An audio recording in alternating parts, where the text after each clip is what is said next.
আজকে আমরা আলোচনা শুনব ইলম অর্জনের গুরুত্ব ও ফজিলত। আল্লাহ তাআলা আমাদেরকে এই বিষয়ে আলোচনা করার, শোনার, আমল করার তৌফিক দান করুন। সূরাতুজ জুমার আয়াত নম্বর 9, রব্বুল আলামিন বলেন, আউযু বিল্লাহি মিনাশ শাইতানির রাজীম, قل هل يستوي الذين يعلمون والذين لا يعلمون। নবী আপনি বলে দিন, যারা জানে আর যারা জানে না, যারা জ্ঞান রাখে, ইলম রাখে আর যারা ইলম রাখে না, তারা কি সমান? ইন্নামা ইয়াতাযাক্কারু উলুল আলবাব। এই যে রব্বুল আলামিন উপদেশ দিলেন, একটা বার্তা আমাদেরকে দিলেন, এই বিষয়টি গ্রহণ করবে, এই বিষয়টি থেকে উপদেশ মেনে নিবে জ্ঞানী যারা, যাদের ভিতরে ঘিলু আছে, মগজ আছে, জ্ঞানবান যারা, তারাই কেবল উপদেশ গ্রহণ করে থাকে। সূরাতুজ জুমার আয়াত নাম্বার 9। আল্লাহ তাআলা আমাদেরকে আয়াতের অর্থ জানার, উপলব্ধি করার তৌফিক দান করুন। আনাস বিন মালিক রাদিয়াল্লাহু আনহু থেকে বর্ণিত, ইবনে মাজার হাদিস, আল্লাহ রাসূল সাল্লাল্লাহু আলাইহি ওয়াসাল্লাম বলেছেন, তালাবুল ইলমি ফারিদাতুন আলা কুল্লি মুসলিম। ইলম অর্জন করা, ইলম শেখা, অন্বেষণ করা প্রত্যেক মুসলমানের উপর ফরজ। ইলম তালাশ করা প্রত্যেক মুসলমানের উপর ফরজ। যেই নিজেকে মুসলিম হিসেবে দাবি করেছে, নিজেকে বিশ্বাস রাখে যে আমি একজন মুসলিম, তার উপরেই ইলম অর্জন করার দায়িত্ব। কতটুকু গুরুত্ব ইসলাম বলে তার জন্য ইলম অর্জন করা ফরজ। কতটুকু ইলম অর্জন করা ফরজ, রাসূলুল্লাহ সাল্লাল্লাহু আলাইহি ওয়াসাল্লাম বিভিন্ন হাদিসে ইসলামের আলোকে যে বিষয়টি জানা যায়, উলামায়ে কেরাম বলেন, একজন মানুষ তার জীবন চলার পথে যা যা প্রয়োজন, যেখানে যেভাবে সে যা করবে, সর্ববিষয়ে সে যাই করবে, ওই বিষয়ে ইলম অর্জন করা তার জন্য ফরজ। যেমন একটা ছেলে যখন বালেগ হয়, প্রাপ্তবয়স্কে উপনীত হয়, তখন তার উপরে কি ফরজ হয়? নামাজ ফরজ হয়। যখন রমাদান মাস আসে, তার উপর কি ফরজ হয়? রমজানের রোজা ফরজ হয়। ঠিক তার জন্য ফরজ হলো নামাজ সংক্রান্ত যত মাসালা আছে এগুলো জানা, রোজা সংক্রান্ত যত মাসালা আছে এগুলো জানা, এবং ব্যক্তিগত জীবনে তার জীবন চলার পথে যা যা প্রয়োজন এগুলো তার জন্য জানা ফরজ। যেমন নামাজ পড়তে গেলে ওযুর ফরজ কয়টি, নামাজের ফরজ কয়টি, গোসল করতে হলে গোসলের ফরজ কয়টি, এই বিষয়গুলো একজন প্রাপ্তবয়স্ক যে কোনো মুসলমানের জন্যে জানা কি ফরজ। এটা জানতেই হবে তাকে। এটা না জানা থাকলে সে কিভাবে ইসলামের উপর চলবে? তো এই যে কয়েকটা বিষয় বললাম, এটা ব্যক্তিগত ইবাদত। এগুলো কি? নামাজ, রোজা, কারো উপর যাকাত যদি ফরজ হয়, যাকাত সংক্রান্ত মাসালা জানা তার জন্য ফরজ। হজ ফরজ হলে হজ সংক্রান্ত মাসালা জানা তার জন্য ফরজ। এগুলো হচ্ছে ব্যক্তিগত ইবাদত। এগুলো কি? তো ব্যক্তি তার জীবন চলার পথে যা যা প্রয়োজন এটা জানা তার জন্য ফরজ। ঠিক একইভাবে একজন ব্যক্তি যখন পরিবার পরিচালনা করবে, যখন সে বাবার ভূমিকা পালন করবে, যখন সে দাদার ভূমিকা পালন করবে, যখন সে পরিবারে চলে আসবে, যখন সে স্ত্রীর দায়িত্ব নেবে, তো সর্বোপরি একজন পরিবারের কর্তা হিসেবে তার উপর কি কি ফরজ, কি কি আবশ্যকীয়তা রয়েছে, এ বিষয়ে জ্ঞান অর্জন করা তার জন্যে ফরজ। ঠিক একইভাবে সমাজ পরিচালনার ক্ষেত্রে যদি কোনো সমাজের দায়িত্ব তার উপর চলে আসে, যেমন স্বাভাবিকভাবে আমরা এখন দেখতে পাই আমাদের প্রত্যেক এলাকায় মসজিদ কমিটি থাকে, তো মসজিদ পরিচালনার ক্ষেত্রে কি কি জ্ঞান প্রয়োজন, কিভাবে মসজিদ পরিচালনা করা উচিত, একটা স্কুল প্রতিষ্ঠান বা মাদ্রাসা যে কোনো প্রতিষ্ঠানের দায়িত্ব পেলে ওই প্রতিষ্ঠানটাকে কিভাবে পরিচালিত করতে হবে, এই বিষয়ে জ্ঞান অর্জন করা তার জন্যে ফরজ। ঠিক একইভাবে যখন সে একটা রাষ্ট্রের দায়িত্বে পড়ে যাবে, একটা রাষ্ট্রের দায়িত্ব যখন তার উপর অর্পিত হবে, রাষ্ট্রনায়ক হিসাবে ডিপ্লোমেসি, অন্যান্য রাষ্ট্রের সাথে তার আচার নীতি কী হবে, ইসলামের আলোকে কিভাবে সে নিজের ইসলাম ঠিক রেখে তার ইসলামী রাষ্ট্র পরিচালনা করবে, এই বিষয়ে তার জন্য জ্ঞান অর্জন করা ফরজ। বুঝতে পেরেছি? Islam is the complete code of life. ইসলাম হলো একটা জীবন, এর সম্পূর্ণ সর্বাঙ্গীন একটা জীবন চলার জন্য যা যা লাগে সব কিছু ইসলামের ভিতরে আছে। একেবারে ব্যক্তিগত জীবন থেকে শুরু করে আন্তর্জাতিক জীবন পর্যন্ত সব কিছুর সমাধান কোথায় আছে? ইসলামে আছে। সুবহানাল্লাহ ওয়া বিহামদিহি সুবহানাল্লাহিল আযীম। রব আযজা ওয়া জাল্লা ইলম অর্জনের এত গুরুত্ব দিয়েছেন, সূরাতুল মুজাদালাতে তিনি বলেন, আউযু বিল্লাহি মিনাশ শাইতানির রাজীম, ইয়ারফাইল্লাহু আল্লাযীনা আমানু মিনকুম ওয়াল্লাযীনা উতুল ইলমা দারাজাত। তোমাদের ভিতরে যারা ঈমান এনেছে, যারা আল্লাহর প্রতি ট্রাস্ট রাখে, বিশ্বাস রাখে, এক আল্লাহতে বিশ্বাসী, যারা তাওহীদবাদী, এবং যাদেরকে ইলম দেওয়া হয়েছে, ইলম আল্লাহ তাআলা যাদেরকে দিয়েছেন, রব বলছেন তোমাদের ভিতরে আল্লাহ তাআলা বিশেষভাবে তাদের মর্যাদা খুব উঁচু করে দেন। সুবহানাল্লাহ। দুইটা কোয়ালিটি পাওয়া গেলে রব নিজের ওয়াদা মর্যাদা উঁচু করে দিবেন। সেটা কি? একটা হচ্ছে ঈমান, আর একটা হচ্ছে কি? ইলম। একটা হচ্ছে ঈমান, আর একটা কি? ইলম। এখন আমাদের জানা প্রয়োজন ইলম কাকে বলে, ইলম আসলে কি। সার্বিকভাবে আমরা যে বিষয়টি জেনে থাকি যে ইলম অর্থ জ্ঞান। ইলম অর্থ কি? জ্ঞান। যিনি জ্ঞান তাকে কি বলে? জ্ঞানী। যিনি জ্ঞান রাখেন তাকে কি বলে? জ্ঞানী বলা হয়। যিনি বিশেষ বিষয়ে বিশেষ জ্ঞান রাখেন তাকে ওই বিষয়ে বিজ্ঞানী বলা চলে। বিশেষ জ্ঞান রাখেন যিনি পণ্ডিত বলা চলে, পারদর্শী বলা চলে। বুঝতে পেরেছি? আল্লাহ সুবহানাহু ওয়া তাআলা ইলম হিসাবে সাব্যস্ত করেছেন কেবলই এমন ইলমকে যেই ইলম হচ্ছে নূর, আলো। ইলম কি? নূর। এটা কিভাবে? যেমন আমরা প্রায় একটা কথা শুনে থাকি যে অন্ধকার যুগের লোক অন্ধকার যুগে বসবাস করে। বুঝতে পেরেছি? অন্ধকার জগৎ, যে অন্ধকার বলতে কি বুঝায়? মূলত জাহিলিয়াতের যুগ, মূর্খতার যুগ। বুঝতে পেরেছি? ইলম এটা হচ্ছে আলো। ইলম কি? আলো। কিসের আলো দেখায়? যেমনটি আমরা, যদিও এটা আপনার হাদিস না, ওজুর সময় আমরা একটা দোয়া পড়ে থাকি। ওজুর দোয়া কি? ওজুর সময় একটা দোয়া আমরা আমাদের সমাজে প্রচলিত আছে। সর্বশেষে যেই শব্দটা আছে সেটা হলো আল ইসলামু নূরুন ওয়াল কুফরু বাতিলুন। আচ্ছা, আল ইসলামু নূরুন এর সাথে সাথে আসে ওয়াল কুফরু জুলমাতুন। ওয়াল কুফরু জুলমাতুন। জুলমাতুন মানে অন্ধকার, কুফরি এটা কি? অন্ধকার। ইসলাম এটা হচ্ছে আলো। ইসলাম এটা কি? আলো। আপনি যে কবরের জগতে যাবেন, আমরা এটা কবর জগৎটাকে কি বলি? অন্ধকারের কবর বলি না? অন্ধকারে কি এখানে আলো পাওয়া যাবে? আমরা যদি কবর খুদি রাত্রেবেলায় আলো পাবো? এটা কি থাকবে? অন্ধকার থাকবে। কিন্তু হাদিসে আসছে যদি কোনো মুমিন তার দাফন কার্য শেষ হয়, আল্লাহ রাব্বুল আলামিন তার পুরা কবরটাকে আলোকিত করে দিবেন। সুবহানাল্লাহ। সেখানে আলো কিভাবে পাবো? কিভাবে আলোকিত হলো? এটা ওই মুসলিমের ইসলামের কারণে। সুবহানাল্লাহ। তো আল ইসলাম নূরুন, ইসলাম হচ্ছে কি? আলো। ইলম এটা হচ্ছে একটা আলো। কিসের আলো? কিসের আলো? যেই আলোতে আমরা আমাদের রব আল্লাহকে খুঁজে পাবো। সুবহানাল্লাহ। যেই আলো দিয়ে আমরা আল্লাহর প্রতি বিশ্বাস স্থাপন করব, এটাই কি? ইলম। এটাই কি? ইলম। যেই ইলমের মাধ্যমে আল্লাহকে পাওয়া যায় না, রব্বুল আলামিনের একত্ববাদকে লালন করা যায় না, ওইটা কশ্চিন কালেও কখনো ইলম হতে পারে না। বুঝতে পেরেছি? যেই ইলমের মাধ্যমে কাকে খুঁজে পাওয়া যায় না? আল্লাহকে। যেই ইলমের মাধ্যমে আল্লাহর অস্তিত্বকে ধারণ করা যায় না, রব্বুল আলামিনের প্রতি বিশ্বাস রাখা যায় না, এটা ইলম হতে পারে না। রব্বুল আলামিন আমাদেরকে নিয়ামত হিসাবে যা কিছু দিয়েছেন, রব ছাড়া যা কিছু আছে সব রবের মাখলুক। রব সব কি? রবের মাখলুক। রবের যে কোনো একটা মাখলুক দিয়ে যদি আমরা একটু চিন্তা করি, ফিকির করি, রবকে পেয়ে যাব। সুবহানাল্লাহ। কাকে পাবো?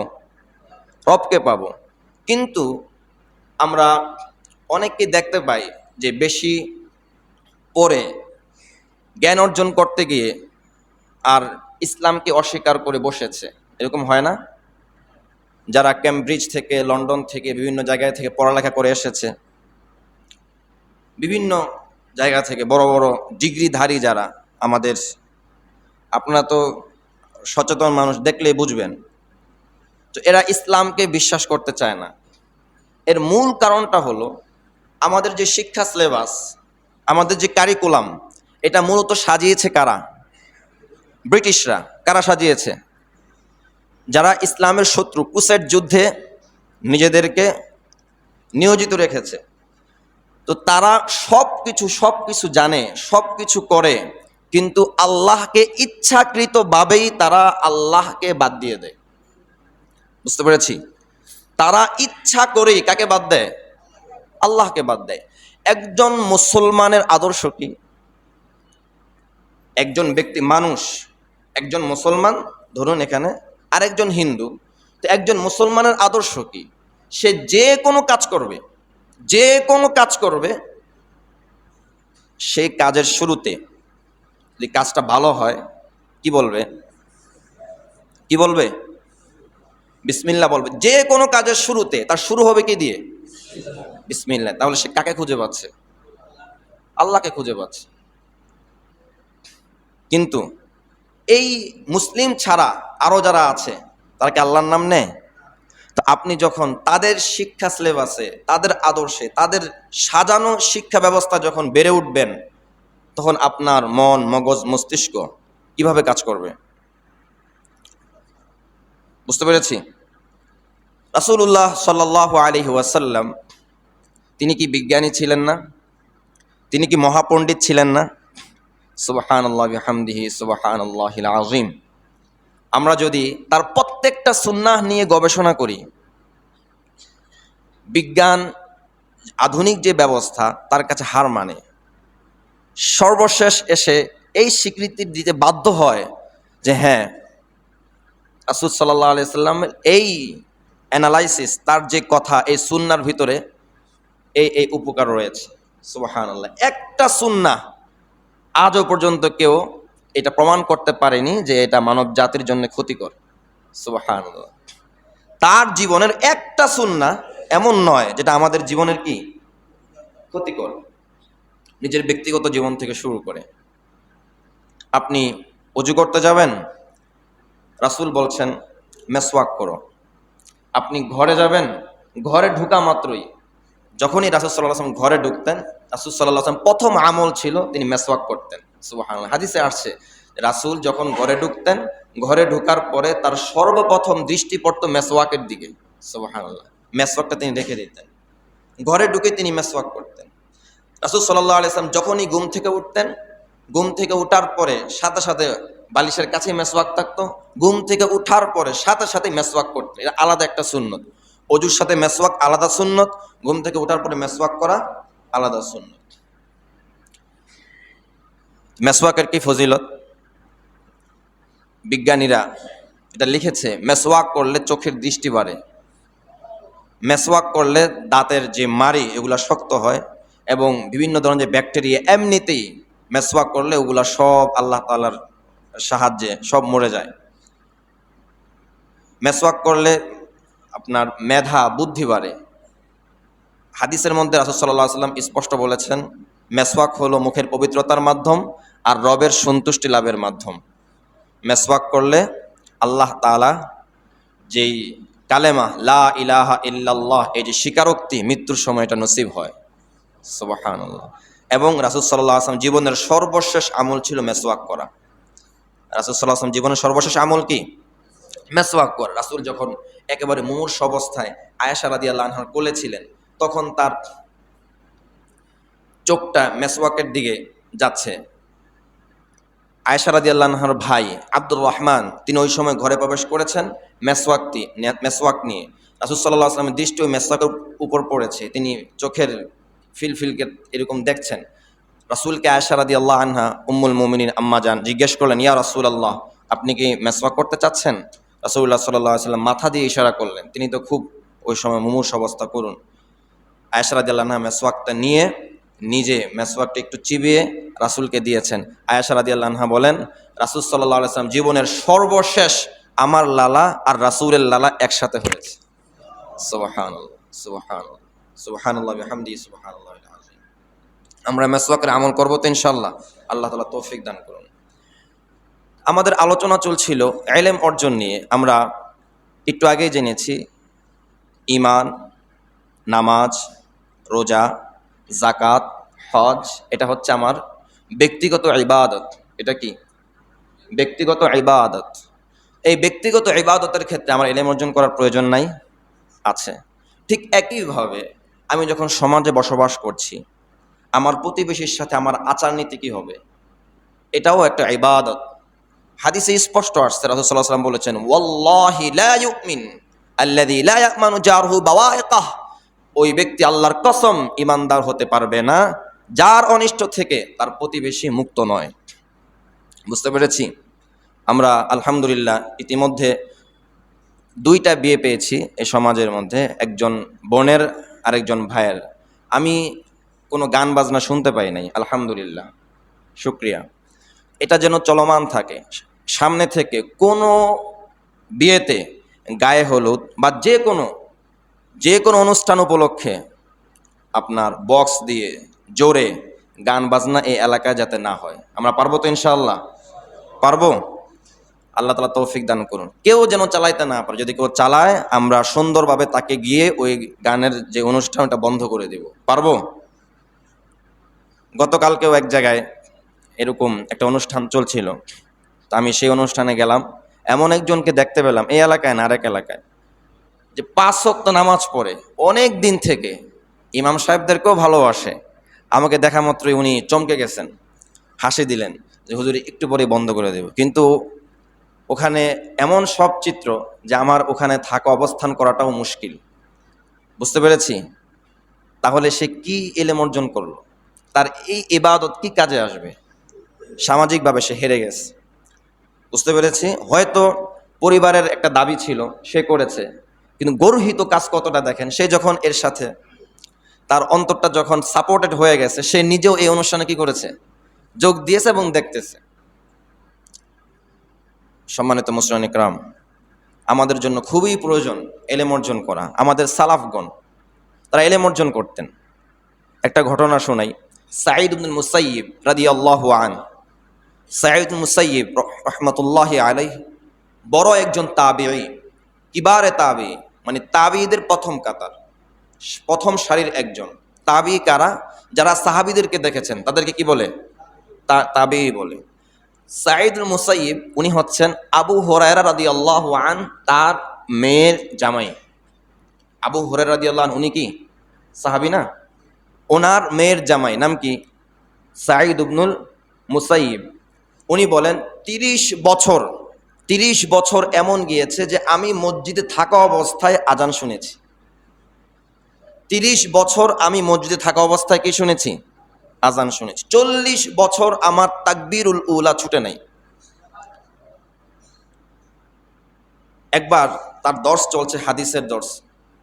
হঠাৎ একটা ছাত্রকে উনি দেখতে পাচ্ছেন না। আশপাশের ক্লাসমেটদেরকে জিজ্ঞেস করলেন কোথায়, কোনো উত্তর দিতে পারছেন না।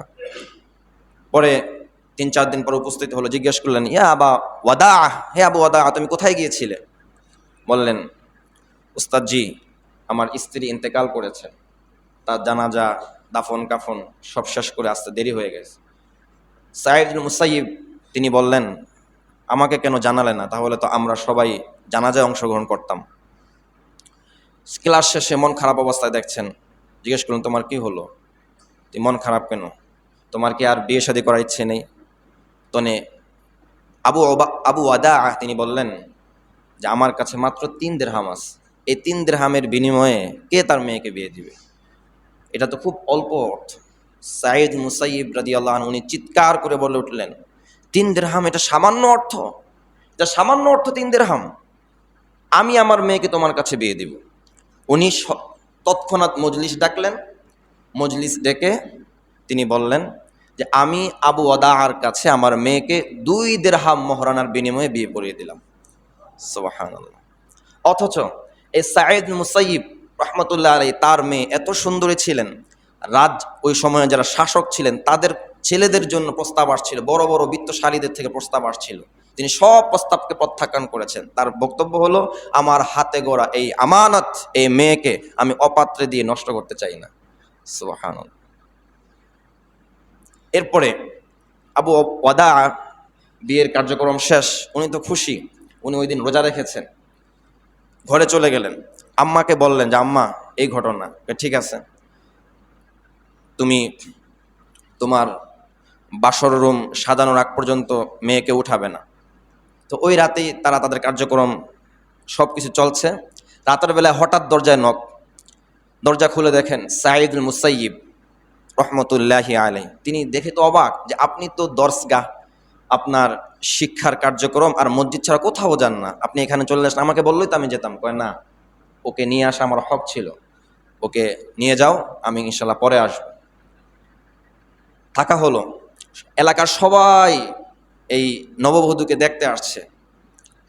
কিছুদিন পরে যখন এই ছাত্র ওস্তাদের দরসগাহে যাওয়ার মনে স্থির করলেন, চলে যাবেন দরসগাহে, স্ত্রী ডাক দিলেন, ইয়া আবা ওবাদ, আপনি কোথায় যাচ্ছেন?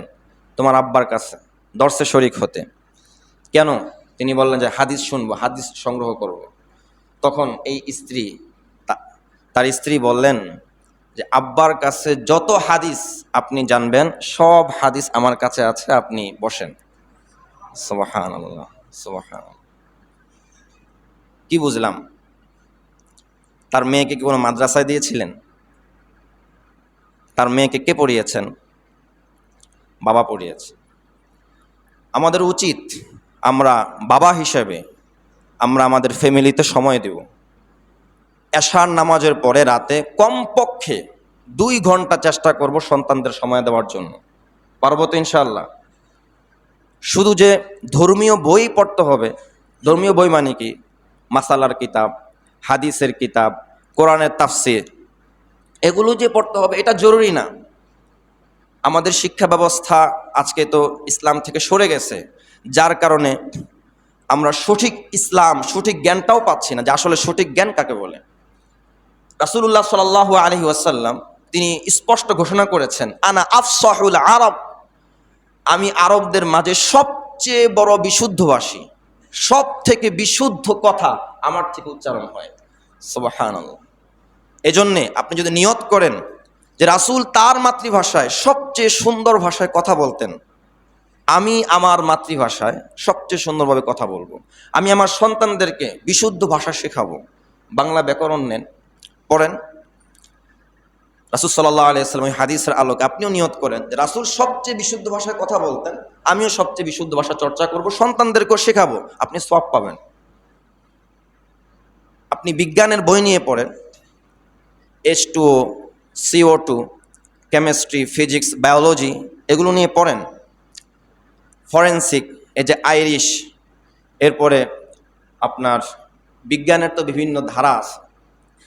আল্লাহ তাআলা আমাদেরকে আল্লাহকে চেনার কত মাধ্যম দিয়ে দিয়েছেন। ফিঙ্গারপ্রিন্ট আমরা দেই। আল্লাহ রাব্বুল আলামিন একটা মানুষের একটা ফিঙ্গার, একটা আঙ্গুলের ছাপের সাথে আরেকটা আঙ্গুলের ছাপ মিলে না, এটা যদি একটু চিন্তা করি, আল্লাহকে কি খুঁজে পাবো না? এই সৃষ্টি আল্লাহ ছাড়া আর কেউ করতে পারবে? আর কেউ করতে পারবে? আরেকটা শক্তি কেউ দেখা প্রমাণ করুক যে হ্যাঁ আরেকটা শক্তি এটা করেছে। আপনারা আধুনিকতায় এত উচ্চ লেভেলে চলে গেছেন। কারা? যারা ইসলামকে মানে না, নাস্তিকতায় পৌঁছে গেছে, তাদেরকে আমরা বলতে চাই যে আমরা যারা আল্লাহর সৃষ্টি, আমাদেরকে ছাড়া, আমাদেরকে ব্যবহার করা ছাড়া আপনারা নিরাপত্তা নিশ্চিত করুন। পারবে? আমাদেরকে ব্যবহার করা ছাড়া সিকিউরিটি তারা নিশ্চিত করতে পারবে? পারবে না। আমাদের চোখ ব্যবহার করতে হবে, ফেস ব্যবহার করতে হবে, আঙ্গুলের ছাপ ব্যবহার করতে হবে। আপনি বিজ্ঞান পড়ুন, রবকে খুঁজে পাবেন। সন্তানদের সাথে আমাদের সময় দেওয়া চাই।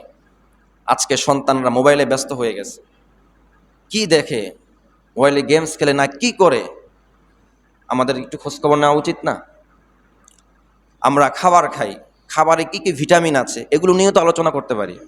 আয়োডিনযুক্ত খাবার কি কি কাজ দেয়, পুষ্টি জাতীয় খাবার কি কি রাসূল সাল্লাল্লাহু আলাইহি সাল্লাম বলে দিয়ে গেছেন না? রাসূলুল্লাহ সাল্লাল্লাহু আলাইহি ওয়াসাল্লাম কি প্রিয় খাবার ছিল, এটা সন্তানদের সাথে তো আমরা আলোচনা করতে পারি। এজন্যে যদি সঠিক জ্ঞান আমরা অর্জন করতে চাই, ইনশাআল্লাহ আল্লাহ তাআলা আমাদেরকে তৌফিক দিবেন। শর্ত হলো আল্লাহকে খুঁজে পাবো, আল্লাহর প্রতি বিশ্বাস স্থাপন করব, রবের প্রতি ভালোবাসা জন্মাবে, এই নিয়তে আমরা জ্ঞানগুলো অর্জন করব। পারবো তো ইনশাআল্লাহ? যে কোনো জ্ঞান, যে কোনো বিষয়ের জ্ঞান, যখন আমি আমার রবকে পাইতে চাই, আমার রবের ভালোবাসা আমার অন্তরে বাড়াতে চাই, দেখবেন যে আল্লাহ তাআলা আপনাকে এগিয়ে নিয়ে যাবে। ইয়ারফাইল্লাহুল্লাযীনা আমানু মিনকুম ওয়াল্লাযীনা উতুল ইলমা দারাজাত। তোমাদের ভিতরে যারা ঈমান এনেছে, যাদেরকে ইলম দেওয়া হয়েছে, আল্লাহ তাআলা তাদের মর্যাদা বহু গুণে বাড়িয়ে দিয়েছেন। সুবহানাল্লাহ। হাদিসের মধ্যে আসছে একটা মাসআলা যদি কেউ শিখে, কোরআন থেকে একটা মাসআলা যদি কেউ শিখে, 60 বছর নফল ইবাদত করার চেয়ে উত্তম। এটা তো আমরা শুধু শুনি আর সুবহানাল্লাহ বলি, আসলে বুঝি না আসলে বিষয়টা কি। আপনি মসজিদে বসে বসে জিকির করেন, ঠিক আছে, কোনো সমস্যা নেই, এটা তো ভালো কাজ, সওয়াব পাবেন। নফল সালাত আদায় করতেছেন, সওয়াব পাবেন। ঠিক এভাবে 60 বছর কাটাবেন, আর কোরআন থেকে আপনি একটা আয়াত পড়লেন, আয়াতে গিয়ে পেলেন যে মধুতে ফিহি শিফাউল লিন্নাস, মধুতে শেফা আছে, আপনি জানলেন, আমল করলেন, আল্লাহ তাআলা আপনাকে 60 বছর নফল ইবাদতের চেয়ে বেশি সওয়াব দিবেন। সুবহানাল্লাহ বিহামদি সুবহানাল্লাহিল আযীম। আপনি কোরআন পড়ছেন, কোরআন পড়তেছেন, এক জায়গায় আয়াতে দেখলেন যে কোরআনের মধ্যে বলা আছে, কি বলা আছে, যে রবের নিদর্শন হলো ওয়াখতিলাফু আলসিনাতিকুম ওয়া আলওয়ানিকুম, তোমাদের ভাষার পরিবর্তন, তোমাদের রঙের পরিবর্তন, এটা রবকে জানা যায়। পৃথিবীতে নিগ্রো, শ্বেতাঙ্গ, কৃষ্ণাঙ্গ, কত জাতের কত লোক আছে। খোদ আমেরিকাতে সাদা আছে, কালো আছে, অস্ট্রেলিয়াতে আছে। সবচেয়ে বেশি দেখা যায় যখন কেউ হজে যায়, বিভিন্ন লোকের সমাগম হয়। এত রং কয়জনের সৃষ্টি করেছেন? একজনই সৃষ্টি করেছেন। তো এগুলো নিয়ে গবেষণা করলে যখন আল্লাহকে খুঁজে পাই, একটা আয়াতের অর্থ যখন জানতে পারবো, একটা সমাধানে যখন যেতে পারবো, রবের প্রতি ভালোবাসা যখন জন্মাবে, ইনশাআল্লাহ আল্লাহ তাআলা আমাদেরকে কবুল করে নেবেন। আর বর্তমানে আমাদের উচিত প্রত্যেকটা সময়কে ঠিকঠাকভাবে, যথাযথভাবে সময়গুলোকে কদর করা। আজকে পুরা ফিলিস্তিন ভূমিটাকে একেবারে শেষ করে দিয়েছে।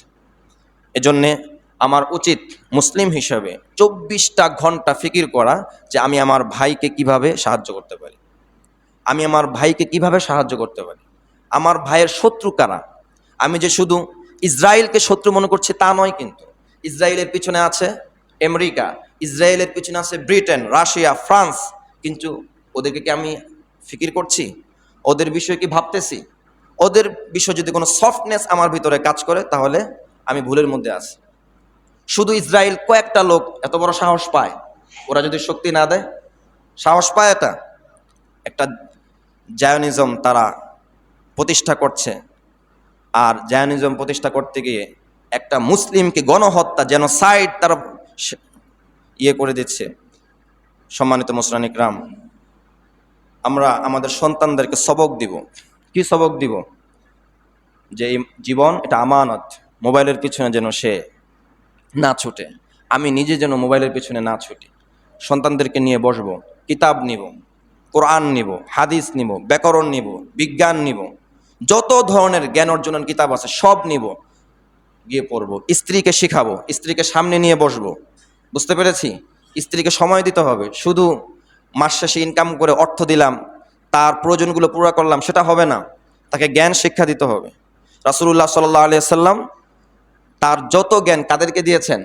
আম্মা জানদেরকে দিয়েছেন। আয়েশা রাদিয়াল্লাহু আনহা 2000-এর উপরে হাদিস তিনি সংরক্ষণ করেছেন। সুবহানাল্লাহ। আয়েশা রাদিয়াল্লাহু আনহার অবস্থান সমস্ত সাহাবীদের মধ্যে চতুর্থ ছিল জ্ঞান অর্জনের দিক থেকে। কত? চতুর্থ নাম্বার। অন্যান্য সমস্ত পুরুষ সাহাবীদেরকেও তিনি ছাড়াই গেছেন। সুবহানাল্লাহ। এজন্য আমাদের উচিত প্রত্যেকটা সময়কে মূল্যায়ন করা। ইনশাআল্লাহ